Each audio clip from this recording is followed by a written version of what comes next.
All right, welcome to our next chapter. It's called Build a Machine.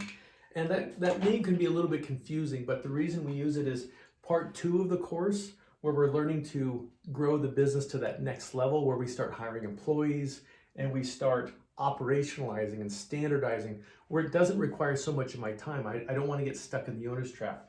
And since in that part 2, we're basically trying to build a machine that doesn't need me, time management's a huge part of it. How are you spending your time? And so it's still very relevant for where we're at in the course right now. So let's build a machine based on time management. What we're going to take you through is an exercise based off of Dr. Stephen Covey's time management grid. Okay, and it looks something like this. We're going to have columns of urgent, things that have to happen now, and things that are not urgent, things that don't have to happen right now. And then on this next axis, we have things that are important and not important. So what you're going to be doing is you're going to be doing a work audit, right? You're going to be tracking your time on an average week, and you're going to be putting them into these different areas, okay? And getting a sense of what your day looks like. Things that are important and urgent, they are, they need to be managed. They have to be. We want to get rid of these. We want to avoid things that aren't important. And you're going to find that out in your work audit. How do we scrap doing these things? And this is the big boy here, right? We need to focus here. Focus on the things that aren't urgent, but they're important. We're going to call those the big rocks. It's about working smarter, not harder.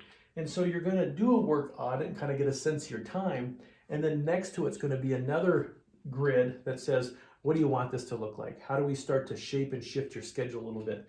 And if you do it correctly, you're going to notice you're going to gain back time. I'm working smarter and not harder. In the long run, I'm going to have more effectiveness versus efficiency. For example, I used to send out an email for one of our programs, 6 emails, and I'd have to manually do it. Well, I bought a CRM, and now it just kicks them out on its own on very specific dates. I saved a whole bunch of time here. I'm working smarter, not harder. So in these topics in this class fall into this quadrant. Thinking about your product and services, your target audience, building smarter marketing copy. In the near term, it might feel like some work, but in the long run, you're going to gain back time, and you're going to find that this machine starts to build. And the day will come where you get in the advanced class and you're starting to hire employees, and this looks a little bit different. We're starting to delegate tasks out. The whole goal is to get the business off my shoulders.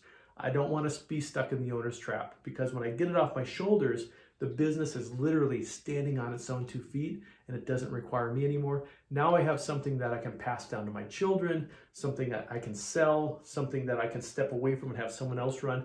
This is the ultimate goal of building a business, is that it can stand on its own 2 feet. So start doing a work audit, being mindful of your time, and learning how to move more of your effort into quadrant 2, that focus, the big rocks. Go get them.